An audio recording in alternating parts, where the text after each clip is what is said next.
Dream job ఆదిత్యతోనే సాధ్యం. Aditya degree colleges admissions open. For more information visit our website. Bharat Pakistan మధ్య యుద్ధమే జరిగితే ఇజ్రాయెల్ ఏజెన్సీలు కీలక పాత్ర పోషించబోతున్నాయా?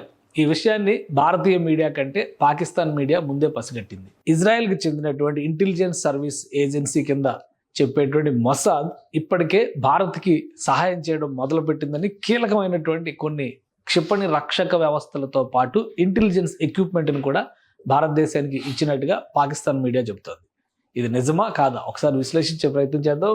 భారతదేశంలో జరుగుతున్నటువంటి అప్రమత్తతకి తగ్గట్టుగానే అటు పాకిస్తాన్లో కూడా అదే స్థాయిలో మీడియా కవరేజ్, యుద్ధం ఏ క్షణంలో అయినా జరగవచ్చు, భారత్ విరుచుకుపడవచ్చు అనేటువంటి వార్తలు కథం తొక్కుతున్నాయి. అందులో భాగంగానే ఇది ఒక పాకిస్తానీ మీడియా హౌస్ ఒక ఛానల్ రిలీజ్ చేసినటువంటి డేటా ఇది. ఇందులో ఏంటంటే ఇప్పటికే 25 మంది ఇజ్రాయేలీ మొసాద్ టీం, మొసాద్ అనేది మనకి RAW రా, అలానే పాకిస్తాన్కి ISI లాంటి ఏజెన్సీ, ఇంటెలిజెన్స్ ఏజెన్సీ ఎలానో అదే తరహాలో మొసాద్ ఇజ్రాయెల్కి సంబంధించినటువంటి సీక్రెట్ సర్వీస్ ఇంటెలిజెన్స్. ఇది ఎంత పవర్ఫుల్ అంటే ఒకప్పుడు జరిగినటువంటి అంటే ఒలింపిక్స్లో జరిగినటువంటి మ్యూనిచ్లో జరిగినటువంటి ఒలింపిక్స్లో ఒక ఘటనలో ఇజ్రాయెల్కి సంబంధించిన స్పోర్ట్స్ పర్సనాలిటీస్ని చంపేస్తే ఆ కారకులు ఎవరనే దాన్ని ఏరి మరి దేశ విదేశాలకి స్పెషల్ సీక్రెట్ ఏజెంట్స్ని పంపించి ఏరి పడేసినటువంటి సంస్థ. సో అలాంటి మొసాద్తో పెట్టుకుంటే ప్రపంచంలో ఏ టెర్రరిస్ట్ ఆర్గనైజేషన్ కూడా బతకదు అనేటువంటి అభిప్రాయం ఉంది. హిజ్బుల్లా లాంటి సంస్థల్ని, హమాస్ లాంటి సంస్థల్ని ముప్పు తిప్పలు పెట్టి 3 చెరువులు తాగిస్తున్నటువంటి మొసాద్ ఇండియాలో ఎంట్రీ ఇచ్చింది. అది కూడా టెక్ అడ్వాన్స్కి సంబంధించి, అంటే working with advance tech in Kashmir along with India. ఇది ఇండియాకి సంబంధించినటువంటి కాశ్మీర్ ఇష్యూలో ఇన్వాల్వ్మెంట్ కాబోతుంది. అందుకనే ఈ సంస్థ ఇక్కడ అడుగుపెట్టింది, భారత సైన్యానికి సహకరిస్తుంది అనేది ఈ వార్తల సారాంశం. They have hatched a solid plan to రెక్ హెవాక్. ఐరన్ డోమ్ అనేది ఆల్రెడీ తెలిసినటువంటిదే, ఇజ్రాయెల్కి సంబంధించినటువంటి క్షిపణి రక్షణ వ్యవస్థ లాంటిది ఇది. దాన్ని వర్క్ ఈజ్ అండర్ వే అని చెప్పని యాంకర్ ప్రజెంట్ చేసింది. Meanwhile the government of India revokes all existing visas. ఇదంతా కూడా నార్మల్ న్యూసే. సో దానికి సంబంధించినటువంటి బ్రేకింగ్ న్యూస్లు పాకిస్తాన్ మీడియాలో తెగ వైరల్ అవుతున్నాయి. ప్రధానమంత్రి నరేంద్ర మోడీకి సంబంధించినటువంటి ఫొటోస్ నెక్సస్ ఎక్స్పోజ్డ్ అని చెప్పని, అంటే ఒక విధమైనటువంటి మతపరమైనటువంటి వైషమ్యాలను తీసుకొచ్చే ప్రయత్నాలు పాకిస్తాన్ మీడియా కూడా స్వేచ్ఛగా చేస్తుంది. దానికి ఒక ఉదాహరణగానే దీన్ని మనం చూడాల్సి ఉంటుంది. నిజంగానే మొసాద్ ఎంటర్ అయితే పరిస్థితి ఎలా ఉంటుంది అంటే అది ఊహించడానికి కూడా కష్టంగా ఉంటుంది. ఈ సందర్భంలోనే ప్రధానమంత్రి నరేంద్ర మోడీ ఇచ్చినటువంటి స్టేట్మెంట్ని మనం గుర్తు చేసుకోవాల్సి ఉంటుంది. ఊహాతీతమైనటువంటి విధ్వంసం, కారకులైనటువంటి వాళ్ళని భూమి అంచుల వరకు తరిమి చంపుతాం అనేటువంటి మాట ప్రధానమంత్రి ఉపయోగించారు. దాని సారాంశం ఏంటంటే పూర్తి స్థాయి యుద్ధం, కార్గిల్ తరహా తప్పిదం ఈసారి జరగదు. ఎందుకంటే కార్గిల్ యుద్ధం సమయంలో కూడా భారత్ కూడా తీవ్రంగా నష్టపోయింది. ఈసారి అటువంటి ప్రణాళిక ఉండదు, కానీ ఒక సీక్రెట్ వెపన్తో కొలాప్స్ చేసేటువంటి ప్రయత్నం జరగబోతుంది అనేటువంటి సంకేతాలు చాలా స్పష్టంగా నరేంద్ర మోడీ ఇచ్చారు. దీనికి ఇంకొక కారణం కూడా ఉంది. ఎందుకంటే ఇందులో ఒక ఇన్వాల్వ్మెంట్ ఉంది. ఇది నేషనల్ మీడియా రాస్తున్నటువంటి మాట. Hamas leaders visited Pakistan and POK multiple times in the last 1 year. So ఎక్కడైతే హమాస్ పాలస్తీనా తరపున ఇజ్రాయెల్ పైన పోరాటం చేస్తుందో, హమాస్కి చెందినటువంటి తీవ్రవాద సంస్థకు సంబంధించినటువంటి లీడర్స్ పాకిస్తాన్తో నెక్సెస్ అయ్యారు, పాకిస్తాన్ని సందర్శించారు. అలానే POKలో కూడా అనేక సందర్భాల్లో వీళ్ళ సందర్శన జరిగింది అనేటువంటి విషయాన్ని ఈ కథనాలన్నీ కూడా తేటతెల్లం చేస్తున్నాయి. జమ్మూ కాశ్మీర్లోని పలు ప్రాంతాల్లో గురించి మనకు తెలుసు. అయితే ఆజాద్ కాశ్మీర్ అని చెబుతున్నటువంటి పాక్ ఆక్యుపైడ్ కాశ్మీర్, పాకిస్తాన్ ఆక్రమించుకున్నటువంటి కాశ్మీర్లో పరిస్థితులు ఎలా ఉంటాయనేది ఎవరికీ తెలియదు. దీన్నే ఒక అడ్వాంటేజ్గా మలుచుకునే క్రమంలో హమాస్కి చెందినటువంటి కొంతమంది తీవ్రవాద నాయకులు, ముఖ్యమైనటువంటి నాయకులు సందర్శించారు పాకిస్తాన్ని. అలానే పాకిస్తాన్కి సరిహద్దుల్లో ఉన్నటువంటి పాక్ ఆక్రమిత కాశ్మీర్లో కూడా వీళ్ళు పర్యటనలు చేశారు. వీళ్ళ సూచనల మేరకే ప్రస్తుతం జరిగినటువంటి ఉగ్రవాద చర్య జరిగింది అనేటువంటి అభిప్రాయం వ్యక్తమవుతుంది. దీనికి సంబంధించి మీడియా కథనాలు కూడా పెద్ద ఎత్తున వస్తున్నాయి. దీనికి కౌంటర్గానే భారత ప్రభుత్వం ఇజ్రాయెల్తో అలానే అమెరికాతో ఉన్నటువంటి సంబంధాల రీత్యా 3 ప్రభుత్వాలతో కూడా సంప్రదింపులు జరిగినాయి. అలానే ప్రధానమైనటువంటి నాటో ఆర్గనైజేషన్స్ అన్నిటితో కూడా భారత ప్రభుత్వం సంప్రదింపులు జరిపింది. ఒకవేళ పూర్తిస్థాయి యుద్ధం వచ్చినా కానీ దౌత్యపరంగా పాశ్చాత్య దేశాల నుంచి ప్రతికూలతలు ఎదురు కాకూడదనేటువంటి సంకల్పంతో భారత ప్రభుత్వం ఒక్కొక్క అడుగు ముందుకు వేస్తుంది. సో అదే క్రమంలో మొసాద్ ఎంట్రీని భారతీయ మీడియా కంటే ముందర పాకిస్తాన్ మీడియా పేర్కొనడం ఇప్పుడు ఆసక్తికరంగా మారింది. అసలు మొసాద్ ఎంటర్ అయితే ఏం జరుగుతుంది? మొసాద్ యుద్ధం ఏ విధంగా చేస్తుందనడానికి ఒక ఉదాహరణ ఈ దృశ్యం చూస్తే కొంతమందికి కొన్ని సంఘటనలు గుర్తుకు రావచ్చు.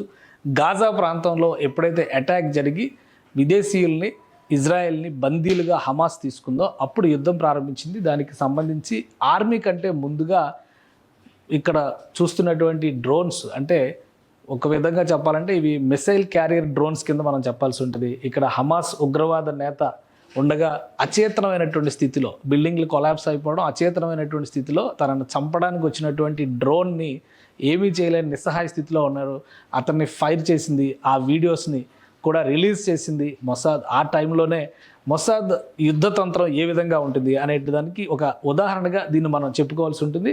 ఈ ఘటన తర్వాత కూడా అనేక సంఘటనలు, అంటే టెక్నాలజీని ఉపయోగించడం ద్వారా శత్రువుని మార్కింగ్ చేయడం, మార్కింగ్ చేసినటువంటి శత్రువుని నేరుగా లేపేయడం, ఇది మొసాద్ ఆచరించేటువంటి యుద్ధతంత్రం. అందుకనే అడ్వాన్స్డ్ డ్రోన్స్ మొసాద్ చేతిలో చాలా ఉన్నాయి. సరిహద్దు దాటకుండా కేవలం ఈ డ్రోన్లను ఉపయోగించి శత్రువు తలలు లేపేసినటువంటి సందర్భాలు ఎన్నో ఉన్నాయి. వాటికి ఒక ఉదాహరణగా దీన్ని మనం చూడాల్సి ఉంటుంది. ఈ సంఘటనలో పూర్తిగా హమాస్కి చెందినటువంటి టాప్ క్లాస్ లీడర్షిప్ మొత్తం కూడా కొలాప్స్ అయిపోయింది. హమాస్ హెడ్ క్వార్టర్స్ను కూడా కేవలం ఈ డ్రోన్ల సహాయంతోనే మొసాద్ కూల్చివేసింది. ఇది రీసెంట్ హిస్టరీ, అంటే గత ఏడాదిన్నర కాలంలో జరిగినటువంటి పరిణామాలు. ఎప్పుడైతే గాజా ప్రాంతంలో జరిగినటువంటి ఒక పార్టీ పైన హమాస్ ఉగ్రవాద మోకలు దాడి చేసి ఐరన్ డోమ్ను కూడా ధ్వంసం చేసి నేరుగా బందీలుగా 100 మందిని తీసుకెళ్లేటువంటి ప్రయత్నం చేశాయో, ఆ తర్వాత జరిగినటువంటి సంఘటనలో మొసాద్ చేసినటువంటి సాహసంగా దీన్ని మనం చూడాల్సి ఉంటుంది. అలాగే ఇదొక సంఘటనగా మనం చూస్తే ఇలాంటి సాహసోపేతమైనటువంటి అటాక్స్ ఎన్నో చేసింది మొసాద్కి సంబంధించినటువంటి మరొక సాహస గాథగా దీన్ని మనం చూడాల్సి ఉంటుంది. ఇది పూర్తిగా హిజ్బుల్లా ఏరియల్ కమాండర్కి సంబంధించినటువంటి అటాక్ సన్నివేశం. ఇది అతను కారులో ప్రయాణం చేస్తున్నటువంటి సమయంలో టెక్నాలజీ ద్వారా ట్రాక్ చేసి నేరుగా కారు మీదే బాంబింగ్ చేసింది. ఇది కూడా రీసెంట్ టైమ్స్లో సంచలనం సృష్టించింది. ఇదే కాదు, ఇంకా చెప్పాలంటే ఇరాన్ అతిపెద్ద దేశం, ముఖ్యంగా పర్షియా ప్రాంతంలో అతిపెద్ద దేశంగా మనం చూడాల్సి ఉంటుంది. ఈ దేశంలో ఉన్నటువంటి ప్రతికూలతలు, ఎందుకంటే హిజ్బుల్లా సంస్థ, ఇజ్రాయెల్ పైన పోరాటం చేసినటువంటి హిజ్బుల్లా లెబనాన్ కేంద్రంగా పనిచేస్తున్నటువంటి తీవ్రవాద సంస్థకి పెద్ద ఎత్తున సహకారం అందిస్తుంది ఇరాన్. సో ఇరాన్కి సంబంధించినటువంటి కీలక సైనిక జనరల్స్ తమ దేశం వీడి వేరే దేశంలోకి వెళ్ళినప్పుడు కూడా ఇదే విధంగా ట్రాక్ చేసి కూల్చేయడం వెనక Mossad intelligence reports, at the same time Israel defence alert, ఇవి రెండు కూడా పనిచేసే అనేటువంటి విషయాన్ని మనం అర్థం చేసుకోవచ్చు. ఇది దానికి పెద్ద ఉదాహరణగా మనం చెప్పాలి. ఖాజిమ్ సోలిమన్, జనరల్ ఖాజిమ్ సోలిమన్ ఇరాన్కి చెందినటువంటి కీలక నేత. అలానే హిజ్బుల్లాను నడిపించడంలో ఈయనే కీలక పాత్రధారి. ఇరాన్ దాటి ఎప్పుడైతే బాగ్దాద్, అంటే ఇరాక్ వెళ్ళారన్నటువంటి సమాచారం వచ్చిందో నేరుగా ఆయన టార్గెట్ చేసి బాగ్దాద్ విమానాశ్రయం పైనే అటాక్ చేసి చంపేసింది ఇజ్రాయెల్. సో అంటే ఇజ్రాయెల్కి సంబంధించినటువంటి ఇంటెలిజెన్స్ విభాగంగా పనిచేసే మొసాద్ కావచ్చు, అట్ ద సేమ్ టైం ఇజ్రాయెల్కి ఉన్నటువంటి టెక్నాలజికల్ అడ్వాన్స్మెంట్ కావచ్చు, ఇవన్నీ కూడా చుట్టుపక్కల దేశాలన్నీ కూడా ముస్లిం కంట్రీస్ అయినా కానీ ఇజ్రాయెల్ మాత్రం బలంగా నిలబడడానికి ప్రధానమైనటువంటి కారణంగా మారాయి. సో ఇప్పుడున్నటువంటి ఈక్వేషన్స్లో భారత్తో సంప్రదింపుల విషయంలో కానీ, భారత్ని కలవడం విషయంలో కానీ ఇజ్రాయెల్ చాలా బలంగా ఉంది. ఇటీవల కాలంలో ఇజ్రాయెల్ ప్రధాని కూడా ఒక స్టేట్మెంట్ ఇచ్చారు, జై భారత్ అంటూ. సో ఇవన్నీ చూసిన తర్వాత ఈ రెండు దేశాల మధ్య సత్సంబంధాలు ఉన్నాయన్నటువంటి విషయం ప్రపంచం మొత్తానికి తెలుసు. కానీ పదే పదే ఉగ్రవాదం రూపంలో ప్రచ్ఛన్న యుద్ధం చేయడానికి 1000 ఏళ్ళైనా సిద్ధంగా ఉన్నాం అనేటువంటి మాట పాకిస్తాన్ చెబుతున్నటువంటి నేపథ్యంలో ఇప్పుడు మొసాద్ సహకారం తీసుకోవడానికి భారతదేశం సంసిద్ధత వ్యక్తం చేసింది. Israeli defence forces, intelligence, technological advancement ఇవన్నీ కూడా భారత్లో భాగం కాబోతున్నాయి. వీటి ఆధారంతోనే రాబోయేటువంటి రోజుల్లో యుద్ధం జరగబోతుంది. అది ఒక్క రోజుతో ఆగేటువంటి యుద్ధంలా కనిపించడం లేదు.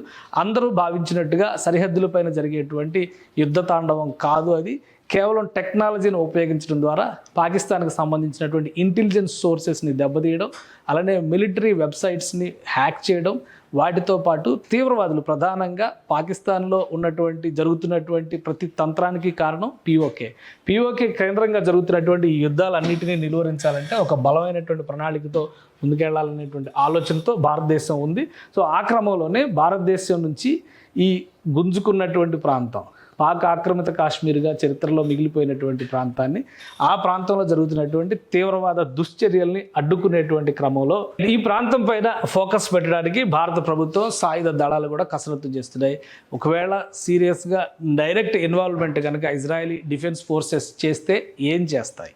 ఎందుకంటే ఇజ్రాయెల్లో జరిగేటువంటి యుద్ధం వేరు, అలానే భారతదేశ సరిహద్దులో జరిగేటువంటి యుద్ధం వేరు. మరీ ముఖ్యంగా కాశ్మీర్ ప్రాంతంలో జరిగేటువంటి యుద్ధం చాలా భిన్నమైనటువంటి యుద్ధం. ఎందుకంటే ఒకవైపు ఎత్తైనటువంటి పైన్ చెట్ల అడవులు, మరోవైపు కాశ్మీర్ లోయలను తలపించేటువంటి ప్రాంతాలు, ఇంకోవైపు నుంచి చూస్తే పెద్ద పెద్ద సరస్సులు, నదీ పాయలు, వీటికి తోడు పర్వతాలు.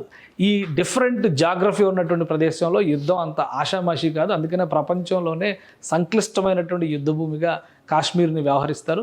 ఈ క్రమంలోనే ఒకవేళ ఇజ్రాయలీ ట్రూప్స్ కనుక ఇన్వాల్వ్ అయితే టెక్నాలజికల్గా భారతదేశానికి ఎంతవరకు సహకరించే అవకాశం ఉంది, దానికి సంబంధించి ఒక క్లారిటీ ఇచ్చేటువంటి ప్రయత్నం చేద్దాం. ప్రస్తుతం ఉన్నటువంటి జమ్మూ కాశ్మీర్ మ్యాప్ ఇది, ఇంకా క్లియర్గా ఇదంతా పాకిస్తాన్. ఇంకా చెప్పాలంటే జమ్మూ కాశ్మీర్కి అతి సమీపంలో ఇస్లామాబాదు, పాకిస్తాన్లో కీలకమైనటువంటి నగరాలన్నీ కూడా ఉంటాయి. లాహోర్ ఇటు పంజాబ్కు సమీపంలో ఉండేటువంటి ప్రాంతం. సో వీటన్నిటిని దృష్టిలో పెట్టుకుని జాగ్రఫీ పైన అవగాహన పెంచుకునేటువంటి ప్రయత్నం, భౌగోళికంగా ఒక భిన్న ప్రాంతంగా చెప్పేటువంటి జమ్మూ కాశ్మీర్కి సంబంధించి ఇప్పుడు రాజకీయం ఒక చిత్రం, అంటే నైసర్గిక స్వరూపం ఏ విధంగా ఉంది, ఏ ఏ ప్రాంతాలు ఎవరి కంట్రోల్లో ఉన్నాయనేటువంటి విషయాన్ని కూడా మనం ఒకసారి గమనిద్దాం. ఈ బ్లూ కలర్లో కనిపిస్తుందంతా భారత్ ఆధీనంలో ఉన్నటువంటి జమ్మూ కాశ్మీర్, లద్దాఖ్. అంటే ఇప్పుడు ఇవి రెండు యూనియన్ టెరిటరీస్గా మారిపోయినాయి కాబట్టి ఇది లద్దాఖ్ యూనియన్ టెరిటరీ, ఇది జమ్మూ కాశ్మీర్ యూనియన్ టెరిటరీ.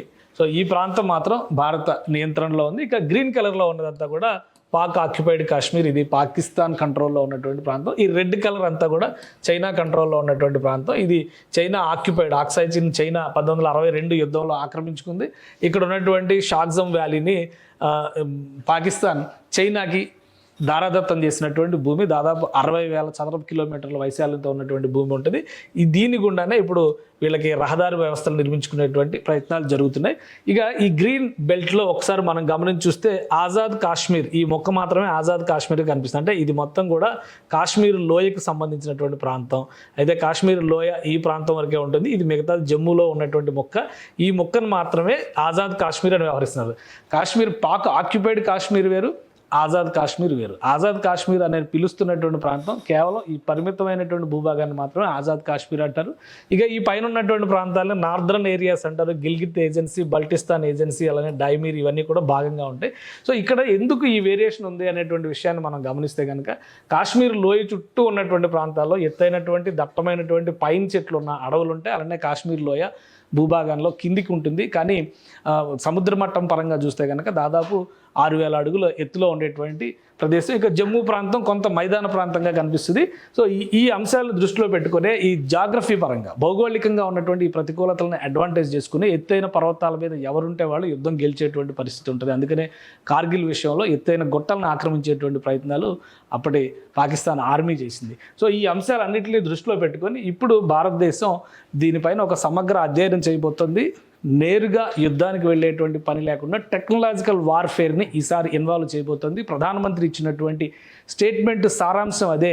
పాకిస్తాన్కి సంబంధించి జల వనరులను నిర్బంధించేటువంటి ప్రయత్నం, సింధు నదీ జలాల ఒప్పందాన్ని పక్కన పెట్టేయడం, పాకిస్తాన్ తనంతట తానే సిమ్లా ఒప్పందాన్ని పక్కన పెట్టింది కాబట్టి ఎల్ఓసిని గౌరవించాల్సినటువంటి అవసరం లేదు.